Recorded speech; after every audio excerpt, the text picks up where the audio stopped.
kemi 4 PD tani, daj tallet ky. Se po të kishte PD-ja, të kishte mbështetur të djathtë, të kishte mbështetur të përndjekurit politik, të kishte mbështetur të dhunuarit e diktaturës, nuk do që kështu Shqipëria, do që bërë Shqipëria me kohë. Po këta u kujdesën në mënyrë të veçantë, është kujdesur Sali Berisha që të bllokojë zërin e të përndjekurve politik. Do me thënë, atë detyrë mori dhe atë detyrë i ka vënë vetes dhe i realizoi në mënyrë perfekte. Të përndjekurit politik janë të vdekurit pa mbuluar zotëri. Janë të tradhtuar nga i Sali Berisha.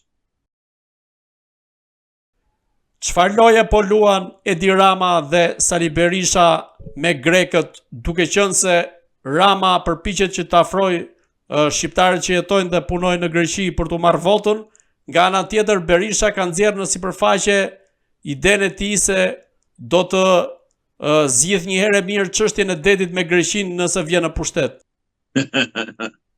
Çap me këtë hallet ai. Ore, emigrantët nuk janë budollë që të gënjej Sali Berisha.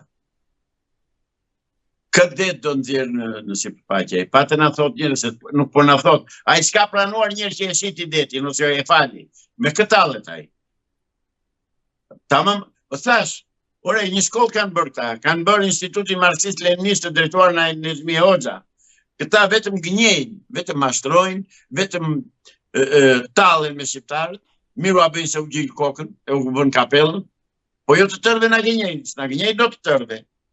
Sepse duhet ta marrë vesh shqiptarët që problemin e naftës në det, në 2009, në një artikull që kam bërë tek Gazeta Sot, deri ku do vi kufiri me Greqinë, zoti kryeministër, jam unë i pari që e kam nxjerrë në dritë problemin e naftës, se të tërë diskutonin, jo nuk ka këllësi tragetesh, nuk ka peshkim, jo budallë që kësaj natyri i largoheshin të vërtetës.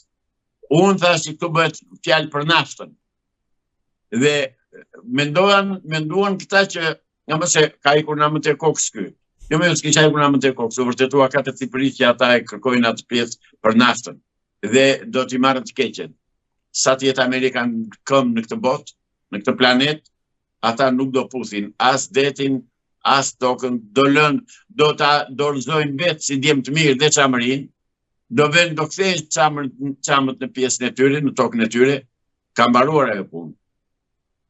Më mirë vonë se kurrë. Kryeministri Edi Rama u tha shqiptarëve në Greqi se nuk kanë pse duan dhe nuk i hyn në punë pasaporta e grekut, sepse në 2027 është ai që do t'u jap pasaportën e Bashkimit Evropian. A mendoni se do të arrijë një gjë të tillë? Po nuk do bëjë zgjedhje fare, do arrestohet Edi Rama.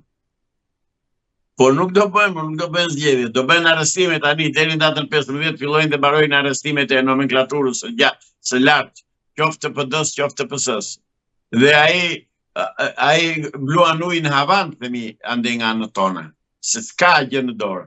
Çka ka në dorë ai mo? Po mi mo ata që rrinë atje afër dhe e dëgjojnë, nuk i thonë ore, si do t'i bësh ti këto pasaporta evropiane të 2027? Si do t'i bësh mekanizmin?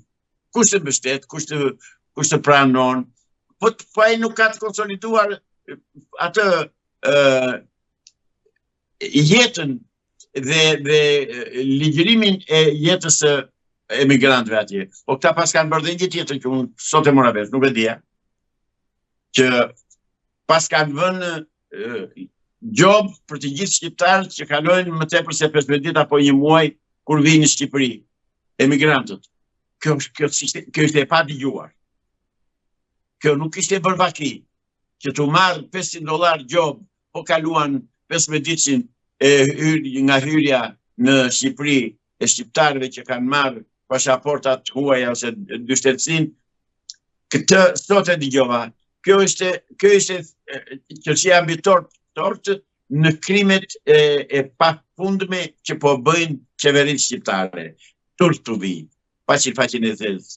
Dhe emigrantët duhet të bëjnë një peticion të dërgojnë të mblidhen sidomos emigrantët e Greqisë edhe të Italisë, edhe të Evropës në Gjermani. Qoni more, folni more se jeni qytetarë të lirë more. Denoncojni more këtë kriminal, denoncojni, sepse me ju po tallet dhe me djersën tuaj, me punën tuaj. Ore, e dini ju shqiptarët e diasporës që këtë pushtet e mbani ju në fuqi me remitanca që dërgoni këtu? A e dini këtë gjë një? A e dini që jeni bashkëpajtor në një farë kuptimi me qëndrimin e tyre në pushtet dhe me gënjeshtrat e tyre? Prandaj ju shqiptar që jeni në diasporë, po u drejtojmë ballë për ballë, su kam për ballë, po e di që do më diqni. Qovni dhe kërkojni llogari e Tiranës kur vjen atje. Toni hajde këtu ti zotëri me katalleshti, kë gënjenti, cila është ajo Europë që do na jep neve pasaport 2027-ën. Pra ti thua të metesh gjithë jetën në pushtet edhe pa sepse edhe një tjetër.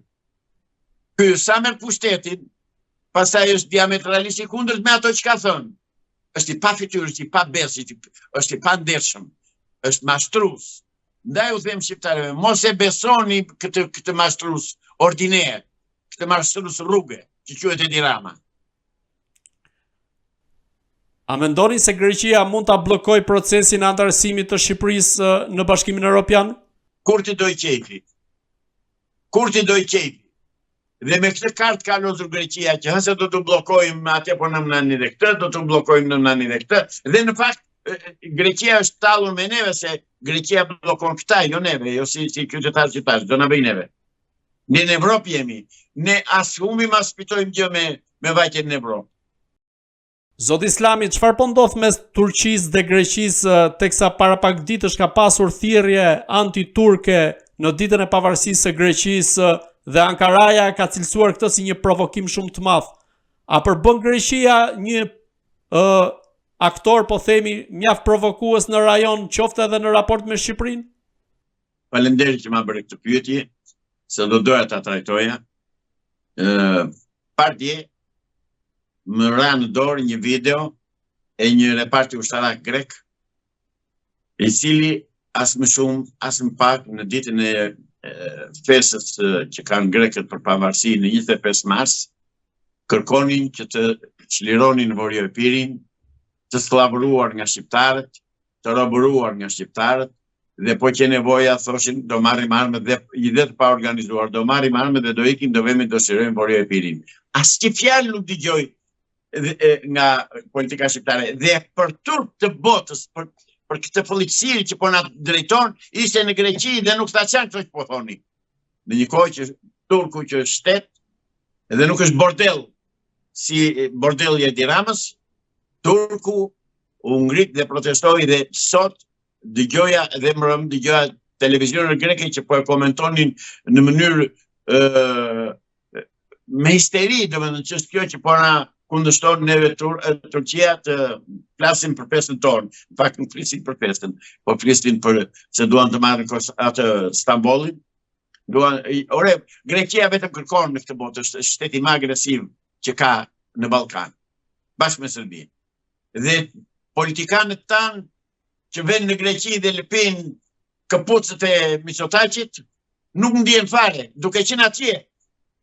Ne këtu e pam se ç'po ndodh. Si pa e dinam atje, nuk bëri një protestë sociale, çfarë këto thonë ju? Që ky Vori Epir që kërkoni ju. Prandaj u them diasporës dhe qytetarëve shqiptarë, hapni morsy, sepse keni një përbindës, një gjarpër që po u mashtron dhe po u gënjen ditë për ditë. Keni një gjarpër, është gjarpër Edi Rama, nuk është burr shteti, nuk është kryeminist, është i gjarpër, pikë.